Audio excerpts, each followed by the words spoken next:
E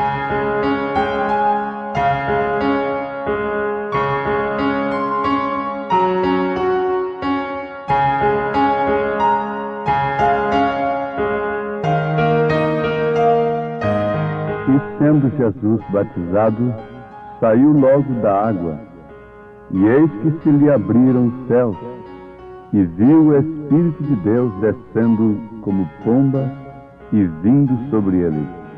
E eis que uma voz dos céus dizia: Este é o meu Filho amado, em quem me comprazo.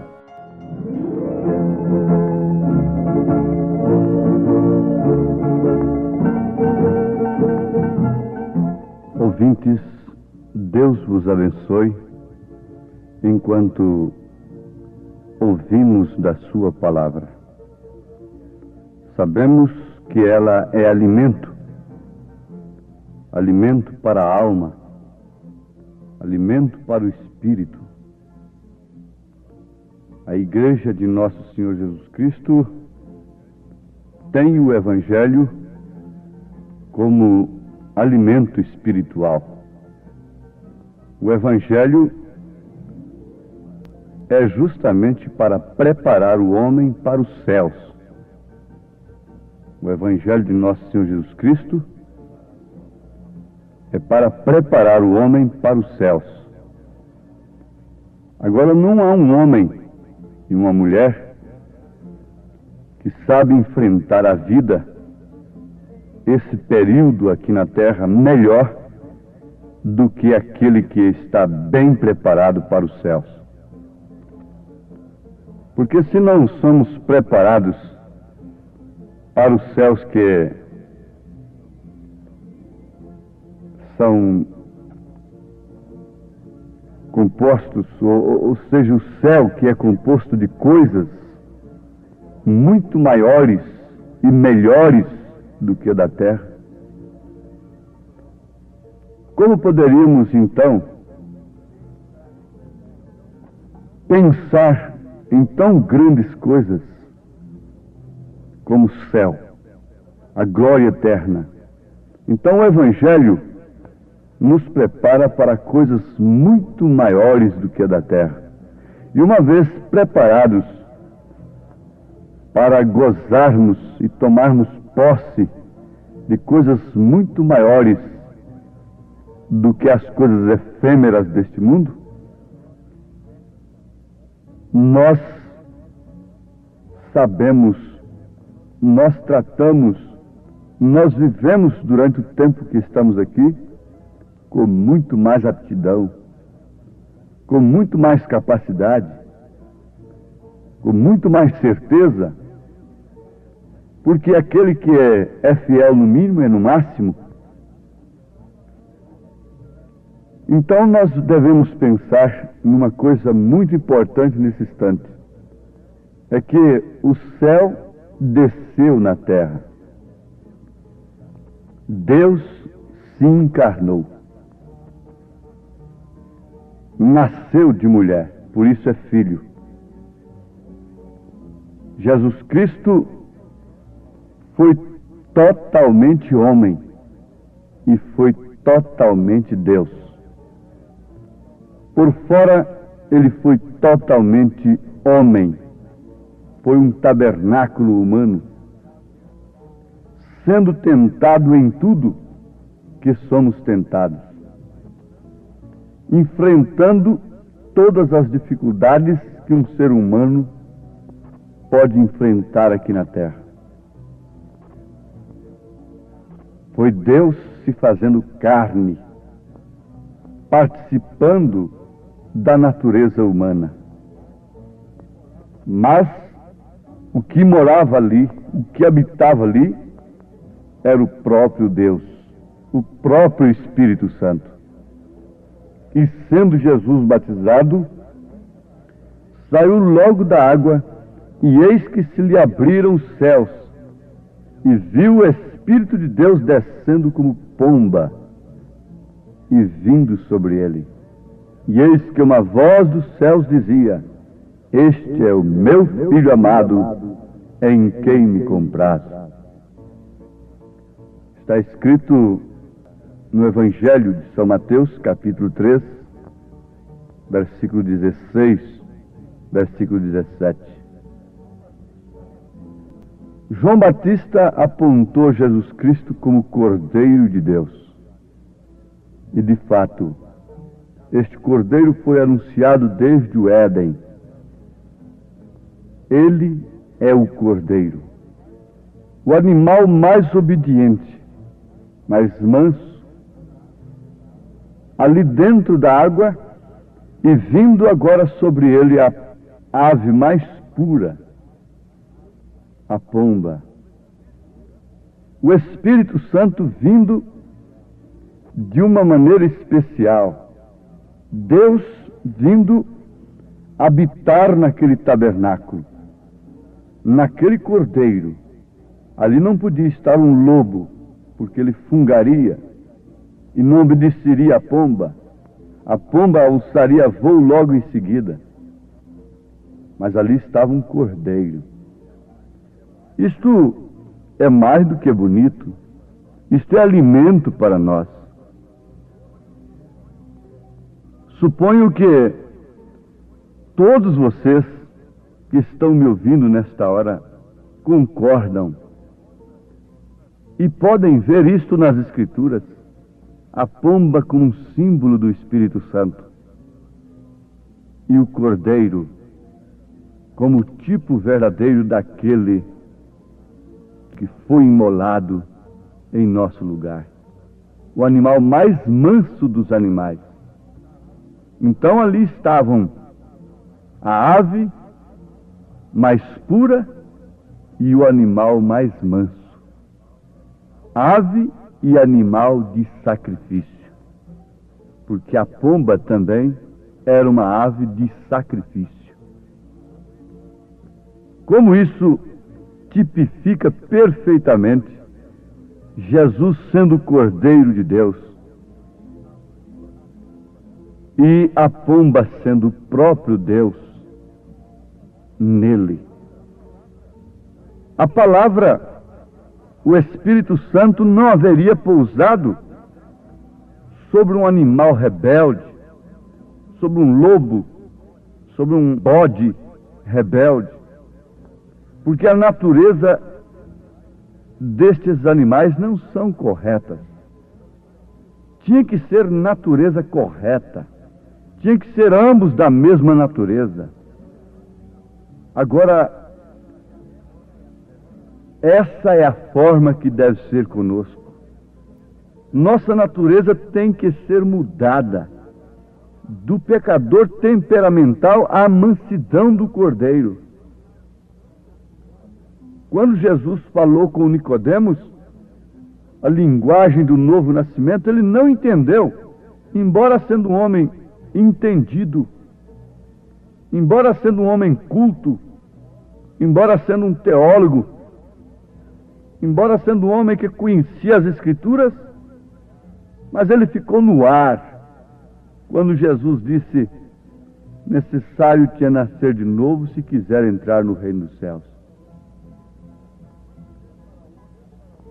Vamos ver para onde, para que lugar a pomba dirigiu o cordeiro, e nós notaremos com clareza para onde essa mesma pomba, que é o Espírito Santo, que a igreja julga ter, poderia dirigi-la nesses dias. Veja para onde o Espírito Santo conduziu a igreja do passado, a igreja primitiva, a igreja durante as eras passadas. Sendo ele o mesmo ontem, hoje, eternamente, teria se modernizado, evoluído, e estaria conduzindo a igreja hoje de uma maneira totalmente diferente? Não. Basta nós notarmos para onde a pomba conduziu o cordeiro, o Espírito Santo conduziu o cordeiro, e para onde esse mesmo Espírito Santo conduziu a igreja primitiva, para onde e como, de que maneira ela se conduziu. De que maneira ela obedeceu às ordens de Jesus? Vocês devem notar que o cordeiro se rendeu completamente à pomba. E vamos advertir a todos: esse assunto não pode ser comum. Esse assunto não se torna enfadonho para os filhos de Deus. Vejam para onde a pomba dirigiu o cordeiro: para a crucificação por todos os nossos pecados. Quando Deus quis representar a seu filho no animal mais manso e limpo da terra, ele tomou o cordeiro, um animal terreno. Porém, quando ele quis representar-se a si mesmo nos céus, se representou na ave mais mansa e limpa dos céus, a pomba. E isto mostra perfeitamente de que se compõe a Igreja de Cristo. A Igreja de Cristo se compõe de pessoas que têm suas naturezas mudadas, que nascem de novo, fazendo morrer a velha natureza. Vocês sabem disto. A velha natureza tem que morrer e nascer com domínio sobre todos os nossos sentidos, a natureza divina. Pedro disse: para que fiqueis participantes da natureza divina. Temos de escapar da corrupção, da concupiscência que há no mundo, e a nossa alma ser unida à palavra, a nossa alma ser unida ao Espírito de Deus, que então faz valer o que está escrito para nós. Caso contrário, nós ficamos interpretando a nossa maneira que queremos viver. Não pode ser assim. O Espírito Santo encontrou em Jesus, de fato, o Cordeiro, e ele pôde conduzi-lo para o deserto para ser tentado e depois para a crucificação. Quiseram fazê-lo rei, quiseram exaltá-lo às suas maneiras aqui, por causa de pão e por causa de cura, mas ele não aceitou. Ele conhecia a sua missão. Os próprios escolhidos companheiros pessoais dele queriam fazer tabernáculo lá no monte da transfiguração, mas ele não ficou lá. Ele sabia e conhecia a sua missão. A igreja conhece a sua missão aqui na terra. Ela é o sal da terra, ela é a luz do mundo. Se ela se torna fraca sem o Espírito Santo, ela fica pisada pelos homens, pelos favores humanos, e então torna-se um sal insípido. Mas Jesus nunca foi um sal insípido. Sempre quando ele abriu sua boca em qualquer lugar, houve resultado, houve reação. Era Deus falando. E quando ele estava em seus mensageiros, durante as eras, cada mensageiro que abriu sua boca foi o Espírito Santo falando, e o resultado foi o mesmo. A mensagem que Deus envia não é um sal insípido, porque é o Espírito Santo naquele corpo, é o Espírito Santo na igreja, conduzindo-a para os palácios, para as grandes posições sociais dos homens? Não. Para onde o Espírito Santo conduziu a Cristo e a igreja nos séculos passados?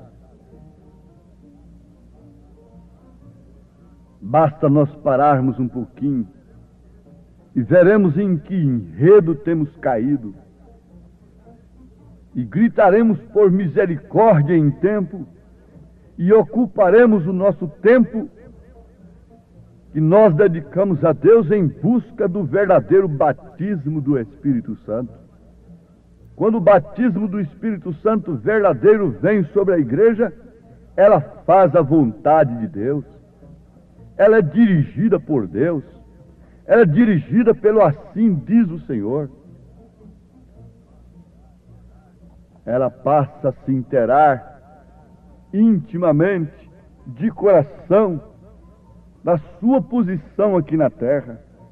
Ela conhece esse mistério tríplice de Deus, Deus manifestado em Cristo, logo Cristo manifestado nela, na igreja, e tudo junto para trazer de novo a condição original de Adão e Eva, varão e fêmea, esposo e esposa, os quais são um, feitos do mesmo sangue e do mesmo Espírito. A igreja é o sangue de Cristo por meio do Espírito, porque a vida está no sangue. Esse é o batismo do Espírito Santo. É a vida de Cristo irrigando a sua vida. Esse é o batismo através do qual Deus anda, caminha, realiza, fala através de seu corpo. Ele estava em Jesus Cristo e, na verdade, o conduziu para a crucificação. O Espírito Santo conduziu Jesus à cruz. Deixou que ele descesse à sepultura, mas não o deixou na sepultura. O ressuscitou e o levou para a glória, para sentar no trono de seu Pai, como vencedor. O Espírito Santo tem conduzido a igreja pelo mesmo caminho, a negar-se a si mesmo, à crucificação. Veja a história da igreja durante as eras, e tem levado à crucificação, mas ela não fica na sepultura. Os que dormiram na fé, Ele a ressuscitará e transformará os nossos corpos, nós os que estivermos vivos, como diz São Paulo, e nos levará para a glória eterna. Na verdade, Ele conduz a crucificação, a morte do eu, do ego, mas conduz também à glória eterna. Quem foi que levou Cristo à crucificação? O Cordeiro para a cruz? Foi a pomba, foi o Espírito Santo. Mas quem o ressuscitou? E a Bíblia diz que o Espírito que ressuscitou a Cristo habita em vós. O que acontece? Acontece a mesma coisa. Somos crucificados com Cristo, mas estamos assentados com Cristo no trono de seu Pai, pois esta é sua promessa, em nome de Jesus. Amém.